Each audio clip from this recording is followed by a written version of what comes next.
Um sistema de propulsão híbrido pronto para produção registrou 2.050 km de autonomia certificada em um único ciclo combinado de energia. No final de 2024. Deixe-me explicar o que isso significa em termos simples. É como ir de Chicago a Dallas e voltar sem uma única parada para reabastecer ou recarregar. Isso mesmo, não é uma projeção. É um resultado comprovado em condições reais de uso em vias públicas. E isso é só o começo, porque a autonomia em si é quase irrelevante. O que os engenheiros provaram por trás desse número é que a limitação que a indústria automobilística global passou 15 anos chamando de limite máximo intransponível, nunca foi um limite de fato. Era um problema de engenharia que aguardava a solução certa. Deixe seu like e inscreva-se para não perder o próximo vídeo. Ao final deste vídeo, você entenderá exatamente o que rompeu esse limite e por que isso muda todos os programas de powertrain em desenvolvimento atualmente. Durante a maior parte das últimas 2 décadas, a indústria automobilística global operou sob uma premissa tão amplamente aceita que raramente era registrada por escrito. Um sistema de propulsão híbrido que combine um motor de combustão interna com um motor elétrico e uma bateria de tração pode proporcionar ganhos de eficiência significativos em distâncias curtas e médias. Mas, ao ultrapassar um certo limite, as ineficiências cumulativas da gestão simultânea de 2 sistemas de energia começariam a anular a vantagem. O número que a indústria definiu informalmente, mas de forma consistente, situava-se entre 800 e 1.000 quilômetros como o limite prático para um híbrido de produção. Acima desse ponto, as cargas térmicas, a degradação da bateria sob ciclos contínuos e a sobrecarga de gestão de energia necessária para sincronizar ambos os sistemas produzem retornos decrescentes tão severos que buscar maior autonomia deixava de fazer sentido do ponto de vista da engenharia. A maioria das pessoas que acompanham a indústria automotiva nunca chegou a essa parte da história porque o limite nunca foi anunciado como tal. Ele estava implícito nos planos de desenvolvimento de produtos, nos orçamentos de engenharia e nas decisões sobre plataformas. O sistema Prius de 3ª geração da Toyota, amplamente reconhecido como a arquitetura híbrida, paralela, mais refinada, já produzida em massa, oferecia uma autonomia combinada de aproximadamente 1.050 km em condições ideais. Esse número alcançado após mais de 2 décadas de aprimoramento e bilhões de dólares em investimentos acumulados, tornou-se a referência informal. Se o melhor sistema híbrido já construído atingisse um limite de pouco mais de 1.000 km, isso revelaria algo sobre as leis da física. Eis o que torna esse limite realmente instrutivo. A restrição não se baseava no tamanho do tanque de combustível ou na capacidade da bateria isoladamente. Tratava-se da interação entre os 2 sistemas sob carga constante. Imagine uma equipe de revezamento em que ambos os corredores insistem em carregar o bastão simultaneamente. A dificuldade de coordenação não apenas aumenta o atrito, como o multiplica. Cada vez que o sistema decide entre a propulsão elétrica e a propulsão a combustão, em função das mudanças nas condições da estrada, variações de temperatura e ciclos de demanda, ele paga um preço em termos de eficiência. Percorra esse circuito por 1.000 km e esse preço se torna administrável. Execute o processo por 2.000 ciclos e as perdas se acumularão mais rápido do que a engenharia poderá contê-las. Entidades reconhecidas, incluindo a Agência Internacional de Energia e a Associação Europeia de Fabricantes de Automóveis, publicaram análises considerando a faixa de 1.000 km como o limite máximo realista para a otimização da autonomia de veículos híbridos.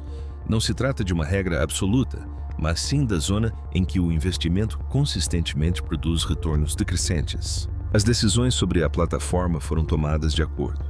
As composições químicas das baterias foram dimensionadas para corresponder. E então, um programa anunciou que pretendia dobrar esse número. Mas aqui está a questão.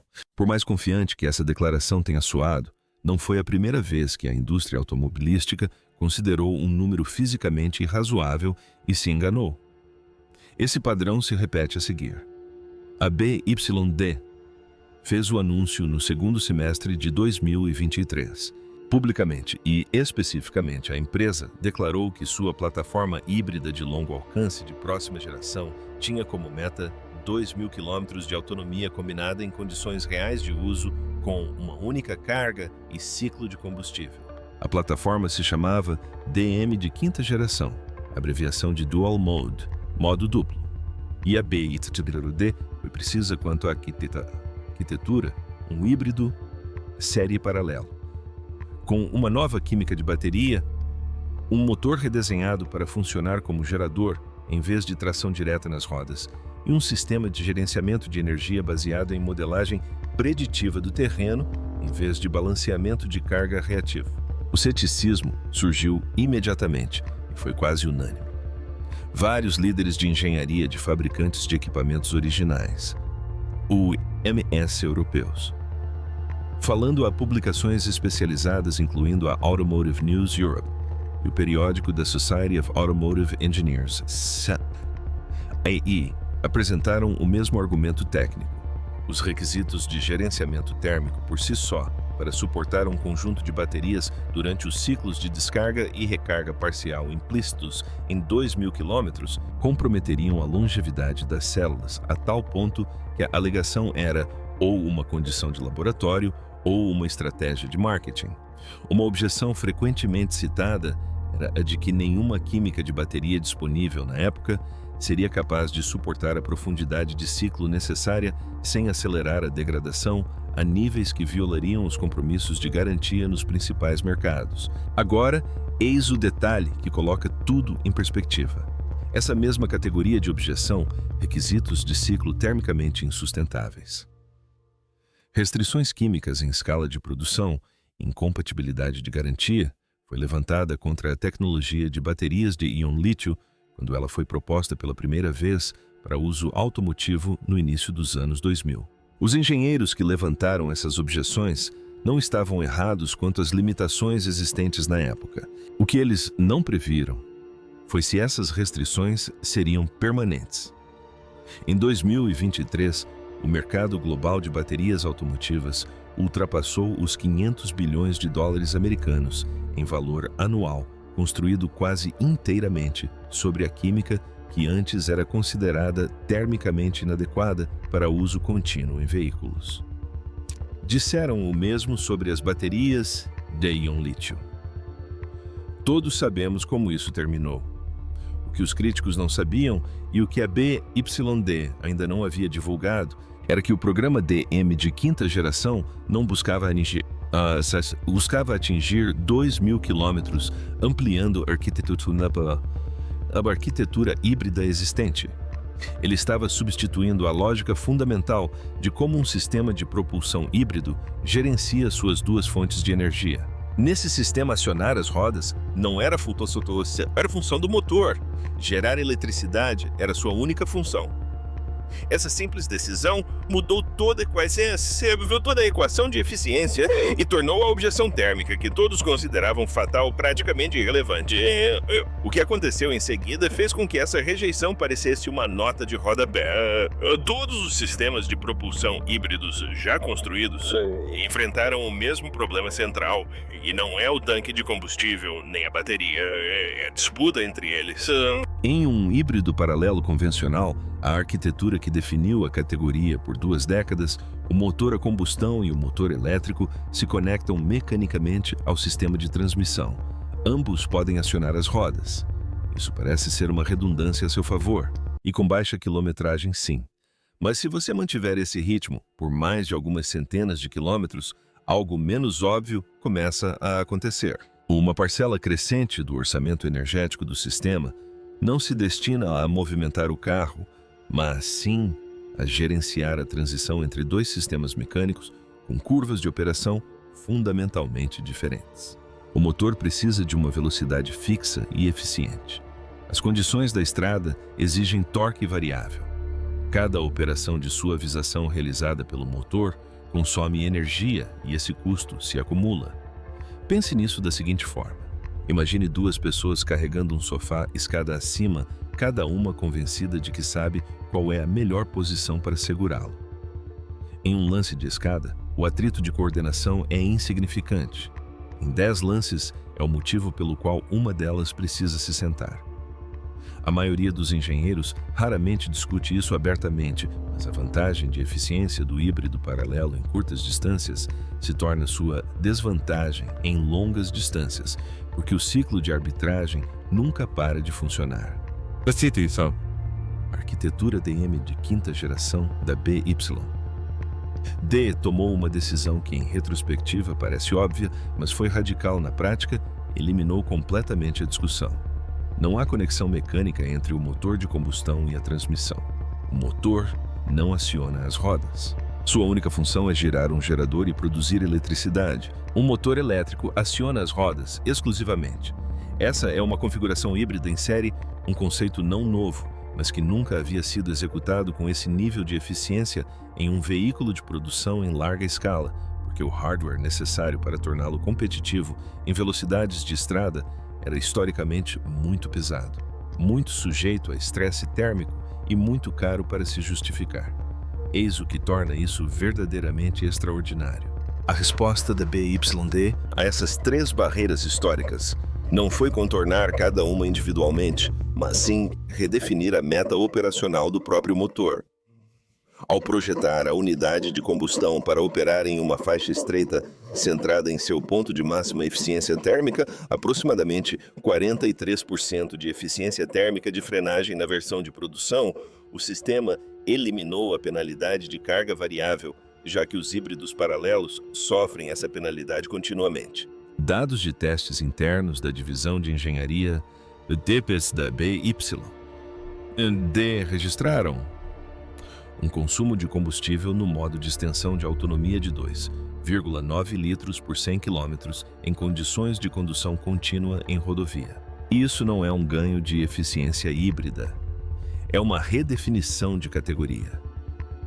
Resolver o argumento da roda do motor criou um problema diferente, que reside no nível molecular dentro das próprias células. E é aí que a história fica difícil de acreditar. Eis a dura realidade. Ao remover o motor de combustão da tração direta nas rodas e direcionar tudo para uma bateria e um motor elétrico, você faz a bateria trabalhar mais. Não apenas um pouco mais, mas substancialmente mais. Em um sistema híbrido paralelo, a bateria atua como um amortecedor, absorvendo a energia regenerativa, suavizando as diferenças de torque e lidando com picos de carga momentâneos. A autonomia nunca é sua principal responsabilidade. Em uma configuração em série, a autonomia é sua única responsabilidade. A carga contínua chega do gerador. O aumento térmico dessa carga precisa ser controlado. Simultaneamente ocorre uma descarga para o motor sob demanda de tração. E tudo isso ao longo de 2.000 km de estrada, atravessando subidas íngremes trechos urbanos com trânsito intenso, variações de temperatura que podem chegar a 40 graus Celsius entre uma manhã de inverno e uma viagem em rodovia no verão. A aparente contradição é a seguinte: a arquitetura que elimina o problema de arbitragem entre o motor e as rodas cria um problema de carga térmica e eletroquímica tão severo que todas as baterias com química projetadas anteriormente para uso híbrido teriam apresentado degradação mensurável da capacidade antes dos 500 km sob essas condições combinadas. Não é possível resolver o problema de eficiência com uma configuração em série e, em seguida, suportar a carga com uma célula convencional de fosfato de lítio. A química que viabiliza a arquitetura de eficiência não suporta o regime de ciclagem exigido por essa arquitetura. Parece que não deveria funcionar. É exatamente por isso que o que a BYD fez em seguida é tão importante. A solução foi a Blade Battery.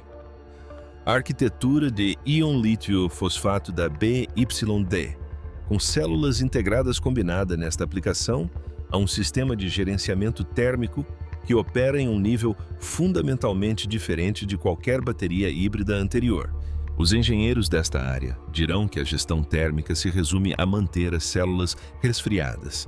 Essa visão, porém, ignora o que o sistema DM de quinta geração realmente faz. Nesta aplicação, as células Blade não são controladas por uma temperatura-alvo, mas sim por um limite de gradiente térmico. A diferença de temperatura entre quaisquer 2 pontos da bateria medida continuamente, nunca pode exceder o limite que produziria taxas de expansão diferencial entre células adjacentes. Foi aqui que o consenso se dividiu. Os testes de certificação realizados de acordo com as normas BAB da China, verificados independentemente pela TÜV Rheinland, demonstraram que a bateria mantém a capacidade total do ciclo ao longo de 1000 ciclos consecutivos de carga e descarga, com menos de 3% de perda de capacidade em taxas de descarga sustentadas, que as especificações anteriores para baterias híbridas teriam considerado prejudiciais. Isso não se trata de uma melhoria incremental na composição química.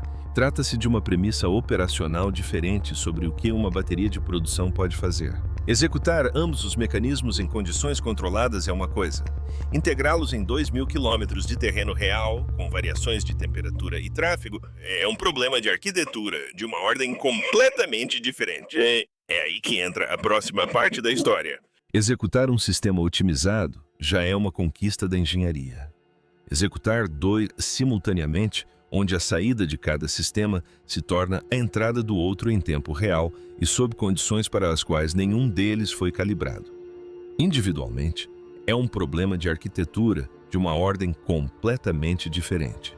A geração de eletricidade pelo motor depende do estado de carga da bateria e da demanda prevista. A aceitação dessa eletricidade pela bateria ocorre simultaneamente à descarga para o motor.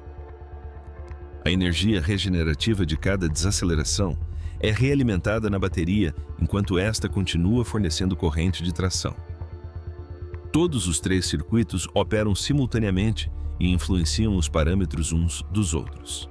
E fazem isso em terrenos que mudam a cada 30 segundos, com condições de tráfego que se alteram a cada 3 minutos e temperaturas ambientes que podem deslocar a faixa de operação ideal da bateria em 20 graus numa única travessia de montanha. A gerir essa coordenação foi durante décadas uma tarefa reativa.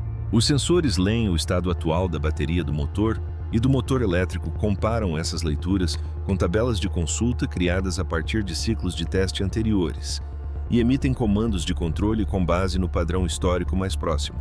Para deslocamentos urbanos curtos, os sistemas híbridos foram projetados considerando esse caso de uso. Isso funcionou adequadamente. Ao estender a missão para 2.000 quilômetros, o erro acumulado dos modelos reativos começa a funcionar como um imposto, uma ineficiência persistente que o sistema não consegue corrigir porque está sempre olhando para trás. A parte que ninguém na cobertura convencional aborda é o que substituiu aquela lógica reativa dentro da DM de quinta geração. Sua camada de gerenciamento de energia não reage às condições, ela as antecipa. Os dados de rota do GPS, os perfis de elevação topográfica e a densidade do tráfego em tempo real alimentam um orçamento energético preditivo, um modelo financeiro para as reservas de energia do veículo atualizado continuamente de acordo com a rota real. Pense nisso menos como um termostato e mais como um navegador, gerenciando o consumo de combustível antes do início da viagem. Ele sabe que a passagem pela montanha está a 43 quilômetros e começa a pré-condicionar o estado térmico da bateria 17 quilômetros antes da subida para que o sistema chegue ao topo já dentro de sua faixa de eficiência máxima, em vez de se adaptar no meio da subida. Denominada D-Link, Intelligent Energy Management System, da BYD. Essa arquitetura foi validada em um teste de rota real de 2.200 quilômetros, abrangendo terrenos e zonas climáticas variadas. Os valores médios de eficiência do sistema obtidos nessa validação ficaram fora da faixa esperada pelos instrumentos de medição, motivo pelo qual a equipe de engenharia da BYD, inicialmente, se recusou a publicá-los antes da conclusão da verificação independente. O resultado combinado da arquitetura em série do gerenciamento de gradiente da bateria Blade e do roteamento preditivo de energia produziu um número que precisava de uma segunda análise antes de ser aprovado. O que esse número representa certificado comprovado e traduzido em termos que você possa visualizar é a recompensa para a qual todo este vídeo foi construído. Aqui está a realidade. Uma autonomia híbrida de 2.000 quilômetros não resolve todos os problemas do transporte individual. Não cria infraestrutura de carregamento em mercados rurais, que atualmente não a possuem. Isso não elimina o custo adicional das células de ânodo de silício-carbono e do hardware de gerenciamento térmico de precisão em comparação com uma plataforma híbrida convencional. Uma diferença de custo que, nos volumes de produção atuais, adiciona uma porcentagem significativa ao preço de varejo do veículo em segmentos sensíveis a preços. E seu desempenho não é o mesmo em todas as condições climáticas. Testes independentes em temperaturas abaixo de zero sustentadas mostraram uma redução de aproximadamente 12% na autonomia em comparação com o valor certificado obtido em condições de teste padrão. Uma diferença que o sistema de gerenciamento térmico atenua, mas não elimina completamente. Essas compensações são reais, elas importam. E são eles que explicam por que a cifra de 2.000 quilômetros é o início de uma discussão sobre o produto e não o fim dela. Eis o que a certificação realmente confirmou. Em testes conduzidos sob o protocolo de alcance em condições reais, CETSTC, da China, e verificados pela TÜV Rheinland, em um percurso público que abrangia terrenos mistos urbanos, rodoviários e montanhosos, o BYD-Han. Ele equipado com o motor DM de quinta geração alcançou 2.050 km de autonomia combinada. A autonomia elétrica proveniente apenas da bateria foi certificada em 120 km antes da entrada em operação do motor a combustão, com a distância restante percorrida em modo híbrido a um consumo de combustível constante de 2,9 litros por 100 km. A certificação foi publicada no quarto trimestre de 2024, 2.050 km. Essa é a distância de carro entre Londres e Marrakech, e a distância entre Toronto e o extremo sul da Flórida. Com um tanque de combustível e uma carga de bateria sem uma única parada para abastecer ou recarregar. Isso não é um híbrido de longo alcance. Isso representa o fim da ansiedade de autonomia como categoria de produto. A emissão de carbono no modo híbrido, 68 gramas de CO2 por quilômetro, no ciclo misto certificado, está abaixo da média da frota da União Europeia para veículos híbridos convencionais no mesmo segmento. Apesar da arquitetura de longo alcance comportar uma bateria mais pesada e um sistema de gerenciamento mais complexo do que qualquer híbrido produzido anteriormente. O limite que a indústria considerava como física revelou-se, na verdade, uma questão de arquitetura. Se o resultado certificado já te surpreendeu, a próxima parte será ainda mais difícil de acreditar. Inscreva-se para não perder quando abordarmos as novas possibilidades que essa engenharia trará para a indústria. O problema que 2.000 km de autonomia certificada para híbridos realmente resolvem não é o problema sobre o qual a maioria dos jornalistas automotivos tem escrito. A cobertura se concentra na ansiedade de autonomia, a barreira psicológica que impede os compradores de se comprometerem com um veículo que temem que os deixe na mão. Esse é um fenômeno real, mas a ansiedade de autonomia é um sintoma. O problema estrutural subjacente é a densidade da infraestrutura de recarga. Esse problema está distribuído de forma extraordinariamente desigual nos maiores mercados automotivos do mundo. O relatório Global EV Outlook 2024 da Agência Internacional de Energia observou que a densidade de pontos de recarga nos 5 principais mercados de veículos elétricos é, em média, de um carregador público para cada 11 veículos elétricos registrados, uma proporção que parece adequada em corredores urbanos densos, mas que se torna praticamente inexistente em cidades secundárias. Áreas rurais e baixas nos tipos de rotas interurbanas de longa distância que representam a maior quilometragem anual para a maioria dos proprietários de veículos particulares. Em mercados como a Índia, o Sudeste Asiático e grandes porções da América do Sul e da África subsaariana, essa proporção não é de 11 para 1. É ordens de magnitude pior. Eis o que a maioria dos analistas ignora completamente. Um sistema de propulsão que oferece 2.000 km de autonomia combinada não exige infraestrutura de recarga para ser útil nesses mercados. Ele exige infraestrutura de abastecimento de combustível que já existe globalmente em uma densidade que levou um século para ser construída. A quinta geração do DM, entre outras coisas, uma tecnologia de transição que torna a transição elétrica praticamente acessível em mercados onde a rede de carregamento não atingirá a densidade adequada por pelo menos mais uma década. Fornecedores de primeira linha, incluindo Bosch e Continental, publicaram avaliações técnicas reconhecendo que as arquiteturas híbridas em série de longo alcance representam o caminho mais rápido para uma redução mensurável das emissões da frota em mercados com infraestrutura limitada mais rapidamente do que os veículos puramente elétricos, porque a restrição de implantação é o carregador e não o veículo. O paralelo histórico é instrutivo. Quando a tecnologia de conversores catalíticos foi introduzida pela primeira vez na década de 1970, o consenso na área de engenharia era de que o custo e a complexidade adicionais limitariam a adoção a segmentos de veículos premium. Em 15 anos, as exigências regulamentares e a escala de produção reduziram o custo adicional para menos de 2% do preço do veículo e a tecnologia tornou-se universal. A vantagem de engenharia da arquitetura da série ERE, sua separação entre autonomia e infraestrutura, não é uma patente, é uma percepção sistêmica. E percepções sistêmicas, uma vez demonstradas em escala de produção, têm um histórico de se disseminarem mais rapidamente do que a indústria espera. O limite nunca foi político. Sempre foi um problema técnico específico, e esse problema agora tem uma solução comprovada.